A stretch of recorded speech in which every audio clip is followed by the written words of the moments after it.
Join me on a journey as I tour cemeteries in search of unique tombstones of a bygone era while unraveling the mysteries behind symbols, history, and the property itself. Welcome to A Walk Among the Tombstones.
The Hopewell and Adena Indian cultures claimed the territory we now call Washington County around 100 BC.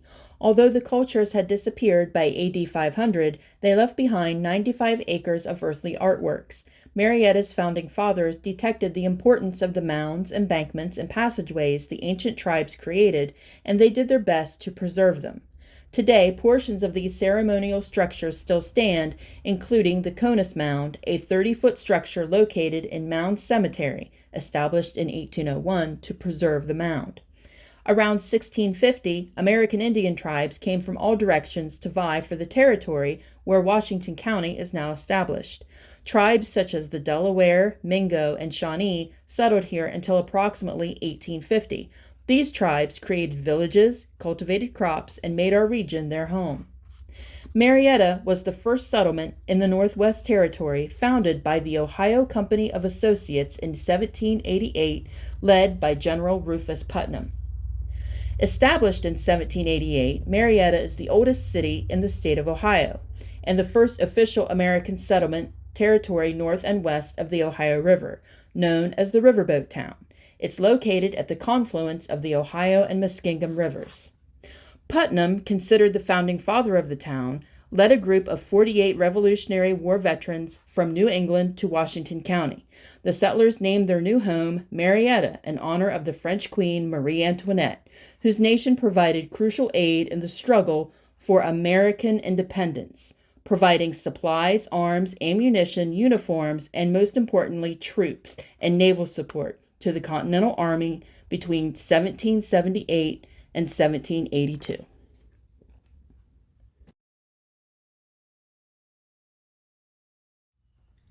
Colonel Robert Taylor assisted in establishing American independence while acting in the capacity of captain and major of United Company of Artillery, Providence, Rhode Island. Captain Robert Taylor served with his commission of May 1776 throughout the war in Rhode Island militia and was promoted to major in June of 1777. He was elected to lieutenant colonel in May of 1790. He then was elected colonel in May of 1795. Rhode Island appears to have used the greater part of her men at home, trying to gain independence as a colony rather than as a nation. There was a very poor record kept of the different organizations, but a few muster rolls and payrolls now to be found. Yet they did much toward gaining the independence of the colony and nation. They are counted as revolutionary soldiers. The original commission as captain was given by Nicholas Cook, governor of the colony of Rhode Island, May 6, 1776. It's in the Marietta, Ohio Public Library. Putnam was born on April 9, 1738, in Sutton, Massachusetts. In 1757, he fought for the British in the French and Indian War. When the war was over, Putnam returned home where he became a farmer and a miller. At the start of the American Revolution, Putnam enlisted in the Continental Army.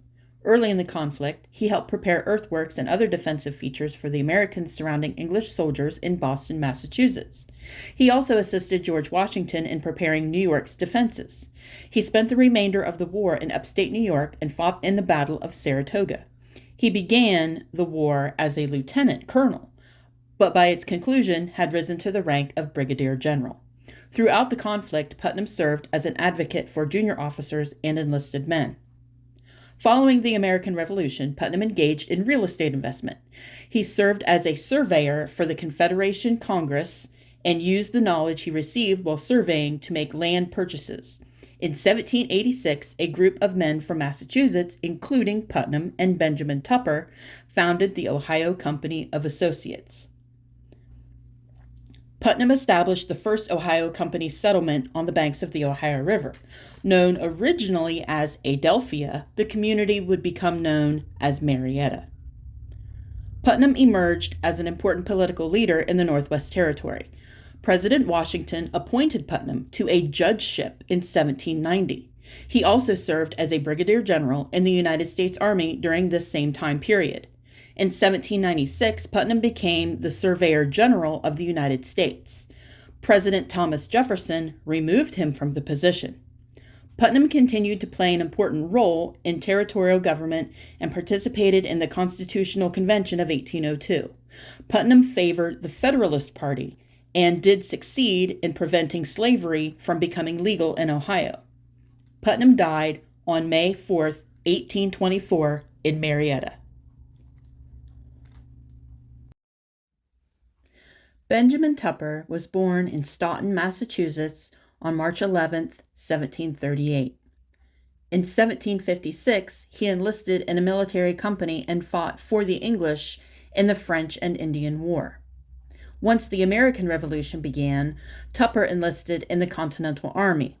He fought in several major battles and attained the rank of brigadier general before retiring in 1783.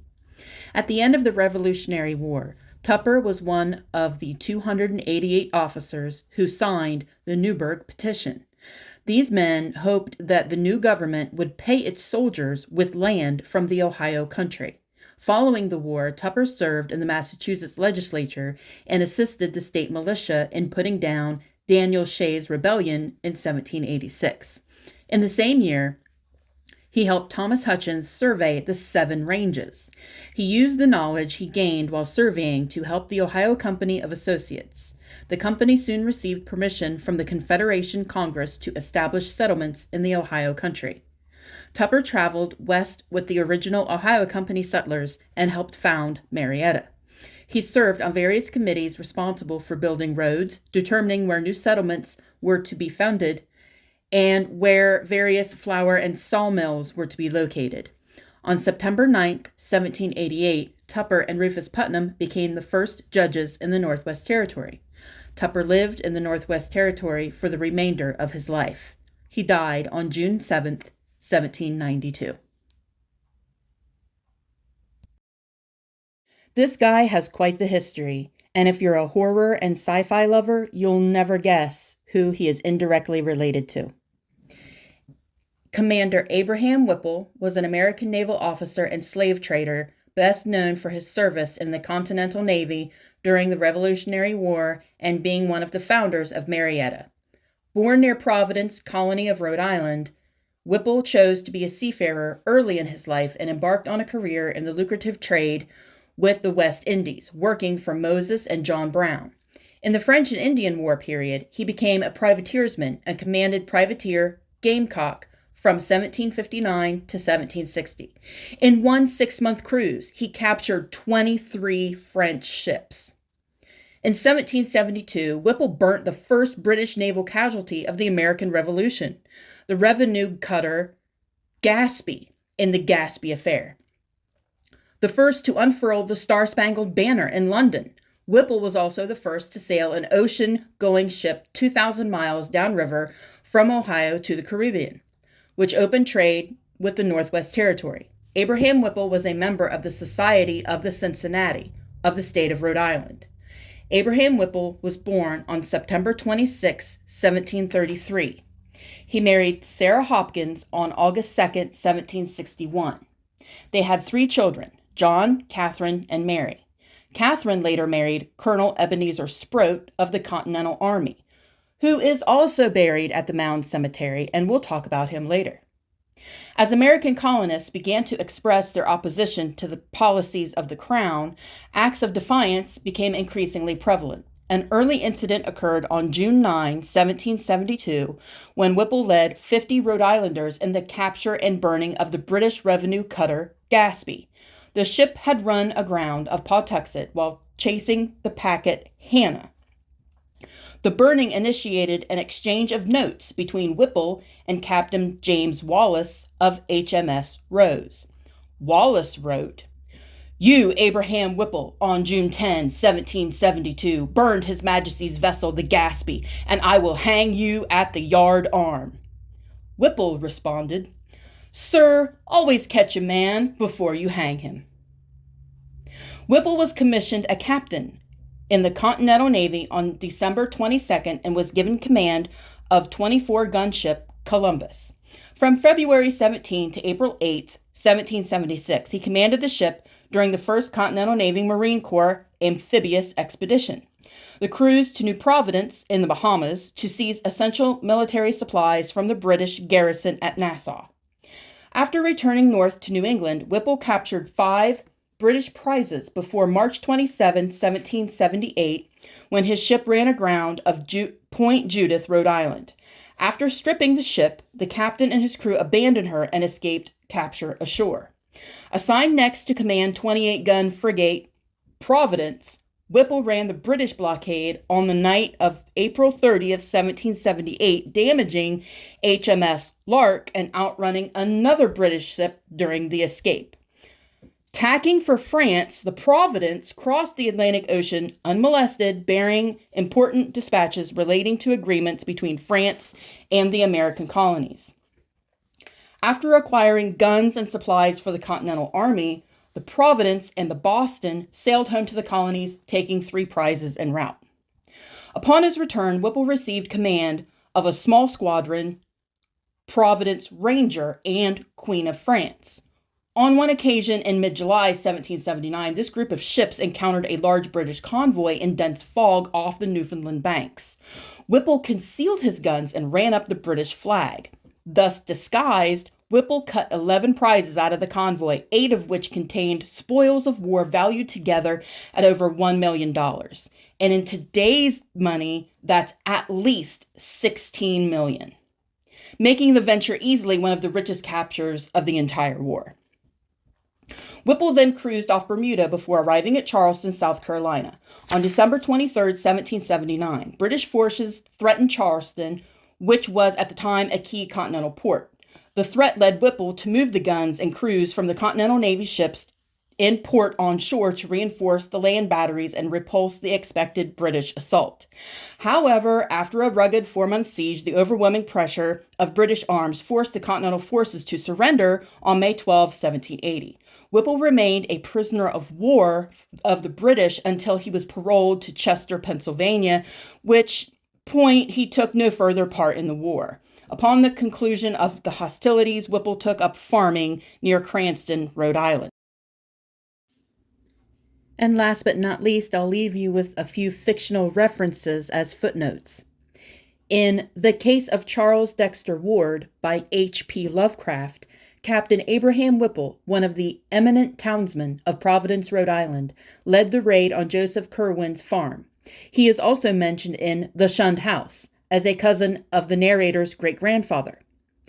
Abraham Whipple was an indirect ancestor of Lovecraft's through his grandfather, Whipple Van Buren Phillips. How do you like that? Ebenezer Sproat was born in Middleborough, Massachusetts in 1752. He was an officer of the Continental Army during the American Revolutionary War, a pioneer to the Ohio country, and one of the founders of Marietta, Ohio. He served throughout the entire American War of Independence from April 1775 through November 1783, achieving the rank of colonel. After the war, he was a pioneer and surveyor in the Northwest Territory and became a leader of the militia at Marietta during the Northwest Indian War. He was the first sheriff in the Northwest Territory and Ohio, serving 14 years as sheriff of Washington County. Sproat was in the field with the Continental Army throughout the American Revolutionary War and was engaged in the battles of Trenton, Princeton, and Monmouth. He initially served with Colonel Cotton's Massachusetts Regiment during 1775. He joined as captain in April 1775, several days after the battles of Lexington and Concord, and was promoted to major in June 1775. During 1776, he served with Colonel Ebenezer Learned's 3rd Continental Regiment. He was subsequently promoted to lieutenant colonel of Colonel William Shepard's 4th Massachusetts Regiment and served with this regiment from January 1777 to September 1778. While with this regiment, he was one of the officers who wintered at Valley Forge with General George Washington during the winter and spring of 1777 and 1778. Ebenezer subsequently transferred to the 12th Massachusetts Regiment, where he served until from September 1778 through year-end 1780. Sproat next joined the 2nd Massachusetts Regiment, where he served from January 1781 until November 1783. During January 1781, he was executive officer under General Robert Howe, with a detachment of 500 men ordered out to suppress a mutiny of the 2nd New Jersey Regiment at Pompton, New Jersey. 3 of the ringleaders of the mutiny were tried on the spot, with Lieutenant Colonel Sproat being president of the court-martial. This was a sorrowful duty for Colonel Sproat. 2 of the men were sentenced and executed. He often said that duty was the most painful ever imposed upon him. Sproat was promoted to colonel during September 1783, shortly before the end of his 8½ years of service in the Continental Army. Sproat became a shareholder of the Ohio Company of Associates and was engaged as a surveyor with the company. On April 7, 1788, Ebenezer Sproat and a group of American pioneers to the Northwest Territory, led by Rufus Putnam, arrived at the confluence of the Ohio and the Muskingum Rivers to establish Marietta as the first permanent American settlement in the Northwest Territory. Colonel Sproat, with his tall and commanding presence, was a notable member of the pioneer settlement of Marietta. He greatly impressed the local Indians, who in admiration dubbed him Hetuck, meaning eye of the buck deer, or Big Buckeye. Some historians believe this is how Ohio came to be known as the Buckeye State, though a more commonly accepted explanation involves the later presidential campaign of William Henry Harrison. During the Northwest Indian War, he was authorized by Secretary of War Henry Knox to superintend the military affairs of the United States in Washington County. He was a founding member of the Society of the Cincinnati and helped form the American Union Lodge No. 1 of Freemasons at Marietta, along with others including Rufus Putnam, Benjamin Tupper, and William Stacy. Ebenezer Sproat was the first sheriff in the Northwest Territory, serving 14 years from 1788 to 1802 as sheriff of Washington County, the oldest county in Ohio. At that time, the county encompassed lands from the Ohio River in the south to Lake Erie in the north, embracing half of the eventual state of Ohio.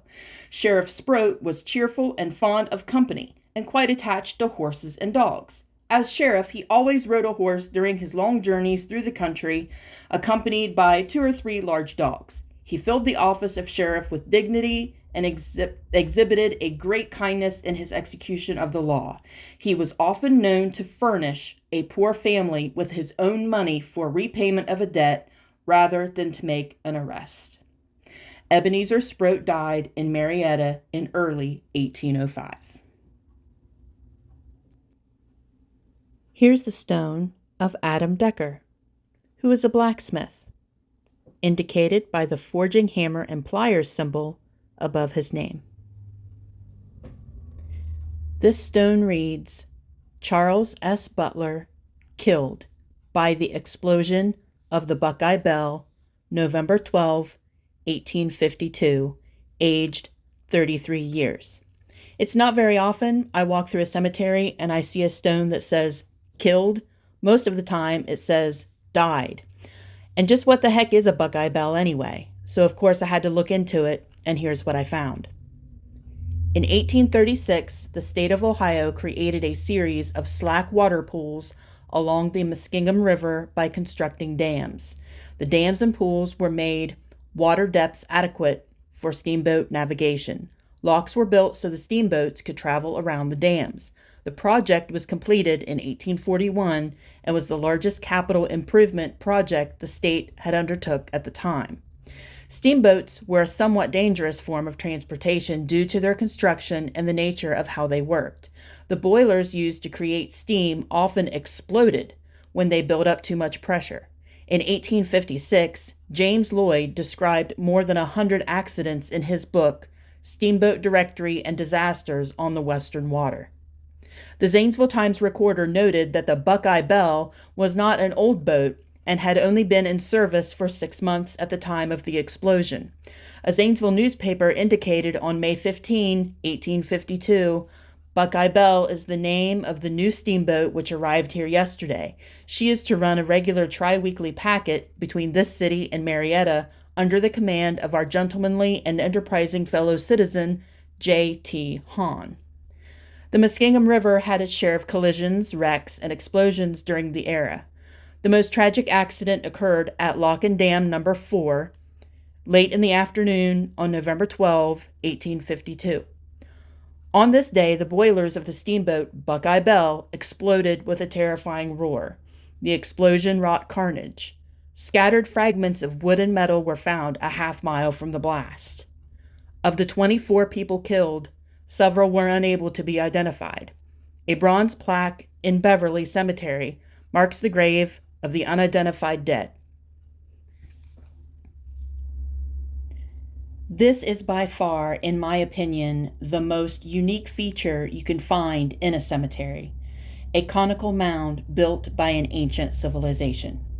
When American settlers first began moving into the Ohio country, they discovered the thousands of conical mounds and various earthworks. They didn't have any idea of what they were or who built them. When they asked local Native Americans about them, they too didn't have any idea of who built them or why. This was the beginning of a long process to understand these mysterious mounds that were all over the Ohio country. Some of the mounds were dug into by local settlers just to see what was inside. Most of the conical mounds were just dirt, with a few burial crypts inside. Next came an extensive survey of all the mounds, so at least their location, size, and description would be preserved for future generations. Ephraim G. Squire and Edwin H. Davis were the two men responsible for most of the surveys of Ohio's mounds. From these surveys, it became apparent there were a variety of shapes and size of mounds here. Around the end of the 19th century, archaeologists began studying the mounds. From these studies, they decided they were looking at 3 different stages of a culture that existed in Ohio since the time the pyramids in Egypt were being built. The first stage was associated with the people building large conical mounds. The first of these conical mounds to be studied was located on the property of Thomas Worthington in Chillicothe. The name he had given to his estate was Adena. Hence the name Adena was given to those people that had built the large conical-shaped mound on Worthington Adena estate. The Adena culture was widespread from Indiana to New York and from central Ohio south to Kentucky. The Adena culture was made up of both hunters and gatherers, but were also farmers. Their main distinction was in how they buried their elite members of their clan. They would begin with the burial of one noted individual, perhaps the leader of the clan. As time passed and more celebrities died, they added their remains to the mound. Not everyone was buried in this way, but only a select few. It's not clear from current studies how they handled the deaths and burials of the common people. Previous excavations in and around the larger mound groups suggest that perhaps most of the dead were handled by cremating the remains. The Adena culture appears to be the first ancient people in Ohio to create burial mounds for their honored dead. Most of what we know about this culture comes from examining what was buried with the dead. There has been little recovered evidence of what daily life was like in the Adena culture, but there has been extensive speculation. The Hopewell culture, which followed the Adena culture, also built ceremonial grave mounds, but they added geometric earthworks to their population centers.